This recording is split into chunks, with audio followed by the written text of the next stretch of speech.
안녕하십니까. 유병석 목사입니다.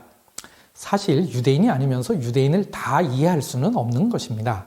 하지만 오랜 기간 이들과 함께 생활하다 보니 유대인의 삶 속에 공통된 분모가 무엇인지 정도는 알 수 있었습니다.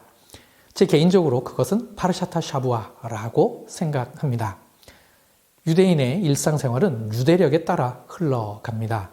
유월절과 초막절과 같은 중요 명절도 모두 유대력을 따라 날짜가 정해집니다. 그러다 보니 1년의 사이클이 54개의 파르샤타 샤부아와 딱딱 맞추어서 돌아갑니다. 중요 명절인 유월절과 초막절은 각각 그 기간이 일주일씩입니다.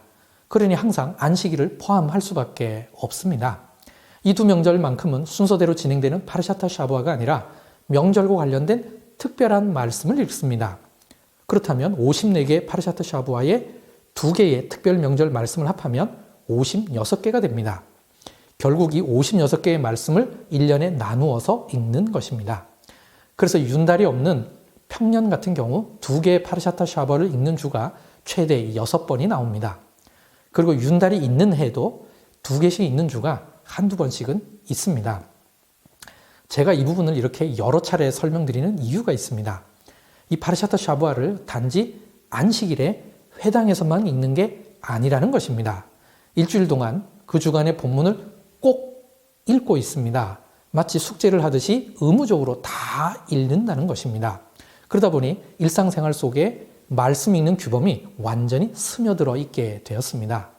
유대인이 유대인이게끔 하는 핵심이 바로 이 부분이라 생각합니다. 그래서 혹 회당이 없는 곳에 살고 있어도 파르샤타 샤부아를 계속 읽는 한 유대인의 정체성과 그들의 신앙이 흔들리지 않는 것이죠. 오늘의 요점은 파르샤타 샤부아를 회당 예배에서만 읽는 것이 아니라 일상생활 속에서도 읽는다는 것입니다.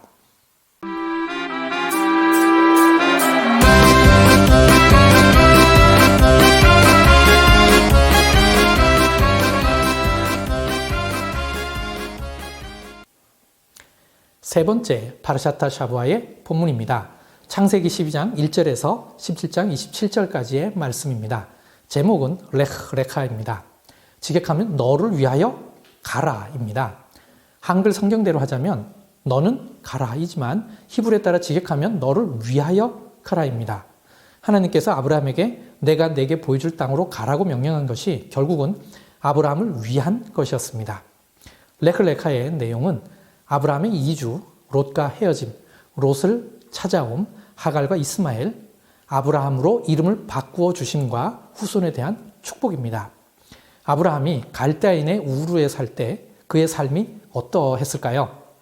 우선 가톨릭 신자들이 보는 공동 번역 성경 유디서 5장 6절에서 9절에 보면 아브라함이라는 이름은 안 나오지만 아브라함을 암시하면서 갈대아 사람들의 신을 섬기지 않아서 쫓겨났다고 합니다.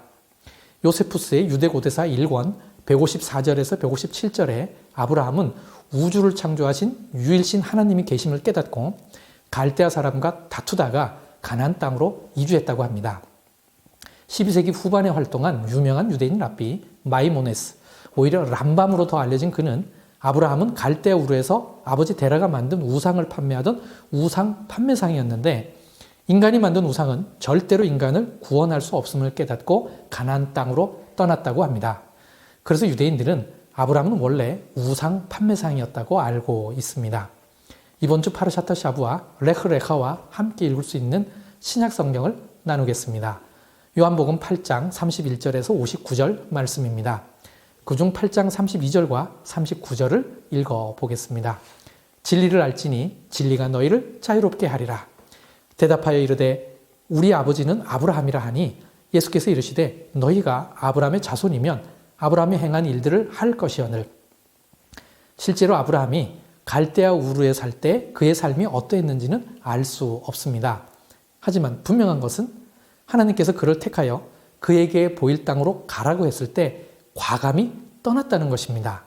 갈대아 우르에서 하란까지는 그의 아버지 데라가 인도했지만 하란에서부터 가나안 땅까지는 아브라함이 하나님의 이 약속만 믿고 떠났던 것입니다. 요한복음 8장에서 예수님과 유대인들의 대화에서 유대인들은 자신들이 아브라함의 자손이므로 스스로 자유인이라고 생각했습니다. 그러나 예수님께서 보실 때 그들은 구속사에 참 깨달음이 없고 율법에 얽매여 있으니 결국 진리가 없어서 자유롭지 않다고 보신 것입니다. 아브라함은 자신이 팔고 있는 우상들은 아무것도 아니라는 것을 깨닫고 아무런 미련 없이 버리고 떠났습니다. 여러분이 붙들려고 하고 매달리려고 하는 것이 허망한 것이고 참 생명이 없는 것이라면 그것들을 과감히 버리고 떠나셔야 합니다. 그래야 진리에 가까워질 수 있고 그를 통해 참 자유를 누리게 될 것입니다.